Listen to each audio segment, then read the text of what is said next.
Welcome back to Expediting Change. I appreciate all the love I've been getting on the podcast. For me, Expediting Change in this podcast was really art for me.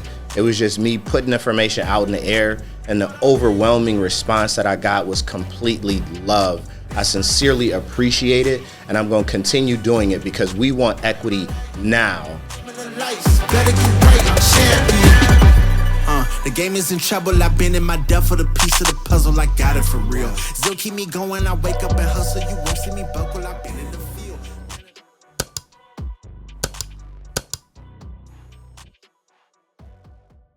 Welcome to Expediting Change live at CBCF. This is our first time doing Expediting Change at CBCF right here in our nation's capital, Washington, D.C. at the Convention Center. We are so blessed, proud, and happy to be here. And I also brought my gang. So I brought my guy to pull up on me to talk about financial education because you know what we do here at Expediting Change. What's up, Jess? Why don't you introduce yourself? Yeah, appreciate that, Shamari, for inviting me out here today. So I'm Justin Devose, Director of Financial Education at Equity Now. I've been serving this particular role for about 4 years. And prior to that, I have some experience working at Vanguard as a financial advisor. So I'm definitely excited to be here. And let's get it started. Let's get it in. Let's talk money. We talk money when me and Jess get together. We talk Mo-Bucks, and we're right here right now at CBCF. Mm-hmm. So we're not going to get into the policy, but in order to be able to affect policy, because we believe money is power, let's start with the financial education and doing the financial education as far as the young people are concerned. Yeah, so I fundamentally believe in transformative, change through financial education. And one of the best ways to impact that change is with our younger generation. No doubt. I believe starting as early as kindergarten, where we could teach based on age appropriate, level and instruction, what money is, what the value of money is, and the power of it, and how it can just, again, influence their lives in a much more positive way. Wait, you said he said kindergarten, folks. Kindergarten. How are you teaching a kindergarten about financial education? Well, so we look at it, right? We're in the digital age. Absolutely. And kids don't really have an understanding of what money is because everything happens electronically. For sure. So we start at the basics. Yeah. We start at, what is the value of a penny? Yeah. The value of a dime, the value of a quarter and a dollar. Yeah. How does that, interflow in their daily lives? So getting them to understand that things cost money. Yep. Right? Goods and services, Right out the the needs gate. and wants. Right out the gate. That, they desire. Yep. Things cost money. Yep. Money just doesn't come from mom and dad just haphazardly. Money don't just go on trees. Yeah, exactly. But it do because they do. They do. They'll say, well, money comes from trees because it's made out of paper. Absolutely. Yes, that is true. Absolutely. But there's a way that you have to earn the money, right? Yeah. There's a way that you have to spend the money and save the money. And getting them to understand at such a young age that there are choices and decisions that have to be made with every single dollar and dime that you spend. Absolutely. So that's what we're teaching at a young age, is that money isn't free. That's dope. And you not just talking that talk, you actually walk that walk because you have classroom experience. So take me through the theory, from the theory to practical. Like, how do you do it inside of a classroom with, kindergartners, first graders, second, anybody K through 8, and actually get them to be productive and learning in that environment, talking about money? So I'm going to say it's much more than worksheets, right? No doubt. It's much more than worksheets. Yep. It's experiential learning. No doubt. Hands-on, engage activities to get the kids to think critically about how money is impacting them and how it essentially impacts everyone around them. Yep. Right? So when we're talking about money, we introduce various concepts. So we could talk about, let's say, what is a budget, right? So a kid wants to open up a lemonade stand. Yep. How does that happen? Yep. Right? So you need capital resources. Absolutely. You need funding. Absolutely. Right? And you need an idea. Absolutely. Right? So you need to have a business plan. Absolutely. Now you may say, oh, that's a little bit too much for a 5 or 6 year old to think about. Yeah. Not necessarily. No doubt. Because if you're walking them through the process and having them engage with you back and forth and having dialogue, you're essentially planting the seeds for them to understand. Maybe not right then and there, but to also have conversations with their peers, conversations with their teachers, and more importantly, conversations at home about what they're learning in the classroom. Talk to me more on that at home, because if I'm like in 3rd grade and I'm learning all of these concepts, I'm gonna take that home. So then what happens? Like, what do the parents reach out to you? Like, I hear it's K through adult education, but I got my 8-year-old talking to me about my credit and savings. Like, what am I supposed to do with that? Well, so I believe in multi-generational approaches. For sure. Right? Because you can't educate the student without also educating the mom, the dad, or the parent at home. Love that. Right? So being able to connect it too. So what does that look like? Well, you got to tread a very fine line because everyone's situation is a bit different. You have to approach it honestly from a therapeutic standpoint because we're dealing with those who are affluent and those who are on the lower income spectrum. So right, you cannot approach it as a one size fits all. So you really have to get to know the dynamic of the relationship at home, but also stress to the parent that what we're doing is preparing our kids to be successful in all facets of their lives. So you're taking it from an equity mindset because you can't just think just because you have 5 students that they're all alike financially. Correct. How do you deal with that? How do you delineate? How do you that could possibly be tough sometimes. It can be tough, but it also helps if you have someone in the classroom that can help guide those conversations and have a respectful space about where people are. Right. So I can have Johnny on one side who's wearing the latest J's, and I got Malik on the other side. You know what I mean? Who might be struggling a little bit. But how do we connect and say, you know what? Let's have a conversation respectfully and in politeness. And let's all get money together. No doubt. Right? Because we can all learn from each and every one's experiences. I fundamentally believe in that. So a rising tide raises all ships. Absolutely all ships. So I truly believe in that. So back to these kids though. So what do you see in these kids? Like, let's talk about like outcomes. Like what are you finding when you're teaching these K-8 students? What are you seeing? What outcomes are you identifying and seeing? So some of the outcomes, I'll say quantitatively, is we're seeing a growth in kids wanting to open up custodial investment accounts. No doubt, that's right. dope. They want to get started in the market early. That's dope. Because we've taught them that time plus compounding plus discipline builds wealth and get you rich. And get you starting out at 8 years old, exactly, in the market. Right. So it's about the idea of starting small to build big. Absolutely. Right. So planting those seeds early and often and being able to show them that the companies that they use on a daily basis actually can help them build wealth over time. No doubt. And so when they begin to understand that, like the Nikes that I have on my feet, the Starbucks that I have on my hand, the Apple computer or iPhone that I'm using, instead of thinking in a consumptive mindset, we're thinking as producers. I love that. As straight producers, as straight owners. I absolutely love it. So you've been working with a lot of these scholars since they were in kindergarten and then they start to grow up. So talk to me about the mindset shift and then like specifically the different language that comes out of their mouth, the things that they're saying. How do you see and what comes out? Like, you maybe originally get them coming out and they're talking about buying like the latest J's, and then now they want the J's. They want Nike stock. Like, so to tell me that warm and fuzzy, which is not necessarily something that's quantifiable. The warm and fuzzy for me is I'll give a prime example. So we had a graduating class, 8th graders, this past summer. Congratulations. And one of the things that I noticed, even though they're not supposed to do this, is that they had their cell phones out, walking down the halls, checking their portfolios. That's fire. Making trades during the day in between classes. So when they came in at 5th grade, so from 5th grade, they didn't have any idea what stocks were. Right, where ETFs or index funds were. And then we look over the trajectory of their career, and we say, now they're building portfolios of Amazon, of NVIDIA. They're buying shares of Apple. Absolutely. Right, they're thinking in terms of long-term wealth, but it's associated with a particular goal that they have in mind, whether that's they want to start a business or they want to retire at age 45. So the administrators in the hallway, they got their phones out. They're like, put your phone away. And they're like, no, I got to execute got to execute this trade. Correct. I love it. Correct. I absolutely love it.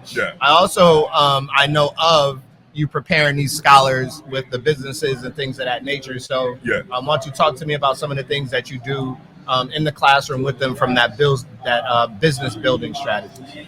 Yeah. So one of the core focus areas for us is entrepreneurship. For sure. Right? Because we connect entrepreneurship with investing. You think about all of the major companies that have started. They started from an entrepreneur. Absolutely. Right? And so we're getting kids to think as owners, as producers, and have a growth mindset. Absolutely. And so with that, we're teaching how to create a business plan inside of the classroom. We're teaching market research, how to conduct a SWOT analysis, right? And at what grade? So I would say the earliest grade we're teaching that is 3rd grade. 3rd grade, we teaching SWOT analysis. That's crazy. Pull up on equity now. Pull up on equity now, because this is equity straight through liberation. Exactly. In third, I didn't even know how to spell SWAT maybe in third grade, right? Like what? Yeah, I mean, because again, if you're not exposed to it, then you're not going to think in that mindset. Absolutely. Right. So Absolutely. when we start to talk to kids and say, what are some things that honestly, Amazon can do better? Yeah. Right. Those are opportunities. Absolutely. Who poses a threat to Amazon? Now kids are thinking about Shein. They're thinking about Walmart. They're thinking about Target. Absolutely. Right. So the SWOT has already been there. Absolutely. You just have to extrapolate it out. Absolutely. Now, one of the initiatives that I'm extremely excited for is our Global Youth Summit coming up in April for Financial Literacy Month next year. So the Global Youth Summit is going to be a regional summit where we're bringing together young entrepreneurs to pitch their businesses in front of a panel of judges, but also engage in a pitch competition as well as a vending marketplace. For sure. Right. So bringing these kids together to share the ideas, to share their products and services, but also to learn from other leaders, from people who have done the work, and be able to grow their businesses in one central location. Fire. So essentially like a K through 8, an elementary school, a middle school Shark Tank, like, you know what I mean? We need to holler at the Shark Tank folks on NBC for sure. To come down. If we can get Cuban to come down, that'd be dope. We might have to do that. That'd be dope. I don't have a favorite basketball team, so he can pull up. I'm cool with Dallas. I'll be a Dallas Dallas fan. You hear that, Mark Cuban? So Cuban. what are you most excited about seeing though with the Global Youth Summit? Like what are you super excited to see? I think I'm super excited to see the creativity that these kids are going to bring forth, but also the engagement between them, right, to be able to share ideas, because I think as a people, we don't have that sense of collectiveness, right? So to have rising tide. Exactly, rising tides raise all ships, right? So you can have someone who's already had their business in play for, let's say, 2 to 3 years, and you got someone who's starting from the ground, right? How can that more experienced, entrepreneur help that young one build their own business and be able to share ideas? So let me go back to one thing that you said, because you're connecting. You said you're connecting entrepreneurship to investing in the stock market beginning in kindergarten. So that jump, that leap, those synergies, what are your practical concepts, whether K through 8, whichever grade level, like do you like hone in on, right? Because there could be there's day trading, there's long-term investing, options, like there's all different. Like, so what do you kind of like focus on to get them to focus on? That's a really, really good question. I focus on, and this is no shots fired to anybody because I employ a lot of different strategies, but for kids, they need to understand the power of long-term wealth building. No doubt. Compounding. No doubt. Right? So when I show kids, if you start at age 6, 7, or 8, and you put $5 a month, and you just let it ride, and they start to see, after time, it starts to separate. Absolutely. That compounding starts to do a lot of the work for you. Absolutely. And with that, I'm really trying to help them understand that it's not who can get wealthy or richest the fastest. No doubt. It's who can, be in the race as a marathon, right? So you think about the tortoise versus the hare and making those connections. So is that how you do it? Because I'm not even going to blame the kids. I can't sit still for longer than 10 minutes, bro. Like what? I can't sit still. So how do you convince them? Because right now everything is instant gratification. People are only watching 30 seconds of a clip on Instagram, except for Expediting Change. I'm watching it all the way through, and I love that. So how do you do it? Well, so it's giving them a choice. Okay. Right? Like you said, delay versus immediate gratification. No doubt.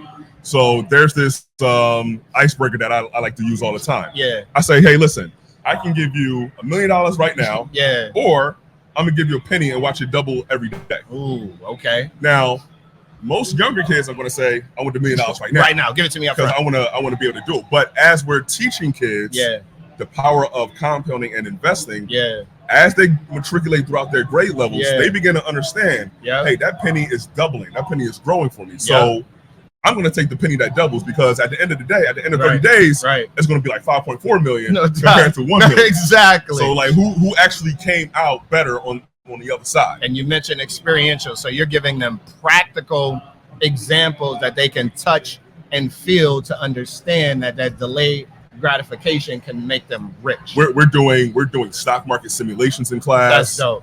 For middle school students, we use Investopedia, so they can actually be able to track news throughout the day, And then also, how does that relate to their portfolios that they have? And connecting it. And are they then buying the stocks that they are interested in, like you mentioned, like the Nike, et cetera? Or can you get them to explore different things that they may not have ever even thought of?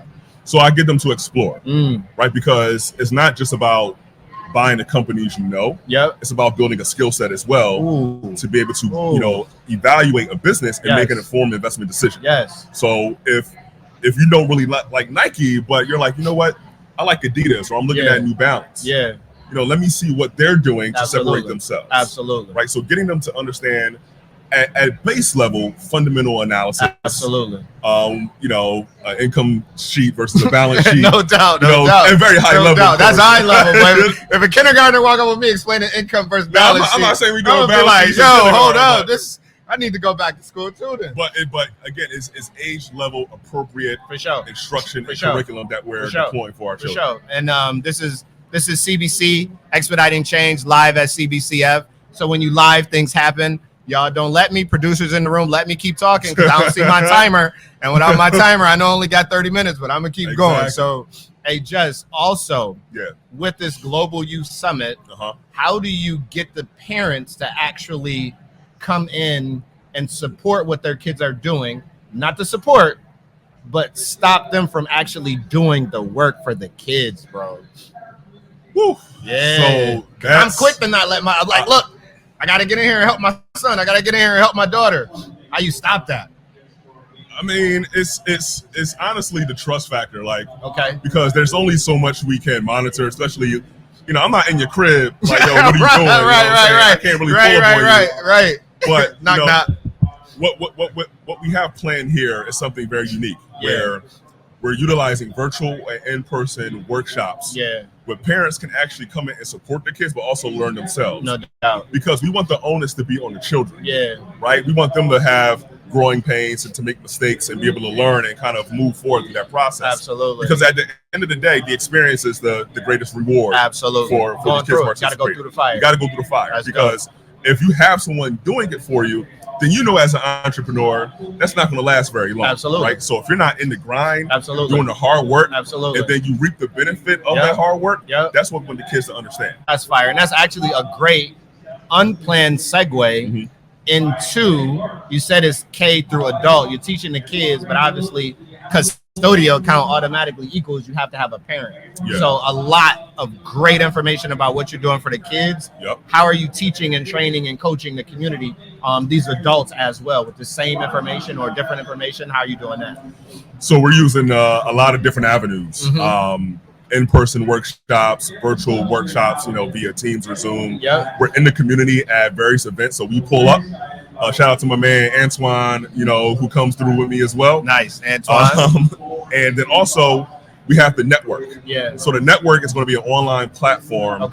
With courses, with thought leaders, subject matter experts that are bringing the much needed access and resources around financial education to the overall community. And what was the name? It's called the Equity Now, the network. Can I join that right now? Yes, you can. Okay, that's dope. You can join the wait list. Okay. You can join the wait list. So it's like the VIP party line. I got to get in line. Listen, get in line. Hop on the wait list. Get some discounts when we, officially launch. For sure. But essentially, we want to be able to be that centralized hub of everything of transformative financial education, That's right? dope. You always say, because you're my man, it's about the positive progression of the culture, baby. That's right. Right? So how can we do that? We know that we can't be in every classroom. For sure. But everyone's online. How can we expand it out? So what would I join that, or I join one of the community events? What am I going to see? Like, what would I see in one of those workshops that I come to or that I view online? Man, I'm going to start from, I'm going to say this. So there's going to be a lot of different things that you're going to see, whether you want to, learn more about insurance. You want to learn more about credit and debt management. But one of the things that we're really going to focus on is financial wellness. No doubt. Via financial therapy. So say more about that, financial wellness. Well, so there's a lot of, seated, rooted generational traumas that we carry in regards to money. For sure. Right. And as a people, we tend not to be vulnerable or honest and transparent with how we deal with money. No doubt. So it's getting people to really, kind of let that guard down and be able to just express the things that they have gone through so that they can make positive changes towards their financial goals. You like the financial Oprah, the financial Phil? I'm not Ayala, whatever her name is. But okay, that's essentially where we're coming from, because we want people to have essentially a mental breakthrough when it comes to their own personal finances. No, that is absolutely fire and a great way to end. But I give you the opportunity. Is there anything else that is salient or that you have to tell the community? Start now. Okay. Right? Start learning. Start now. It's not too hard Yep. to follow a podcast, to pick up a book, to join a workshop. Yep. Right. But you have to be willing to make the changes for yourself. Absolutely. Right. It's it starts with us. Yep. If your grandmom didn't do it, if your mom didn't do it, then it's going to have to start with you. Absolutely. So make the changes today, and then utilize the network of people you have around you. If you don't have a network, join Equity Now, the network. Absolutely. Join Equity Now, the network. Dope way to close, my guy. Appreciate you, my guy. Appreciate you. Listen, man, this is the Expediting Change podcast live at CBCF. I don't know why they got me live, because I'm already unfiltered, unscripted, and can do whatever, whenever. So now that we're here live, we appreciate y'all for pulling up. All love to all the followers, everybody that's subscribing on YouTube. We appreciate you. Check out Equity Now Inc., the network, and on all social media. We'll be back. Love y'all.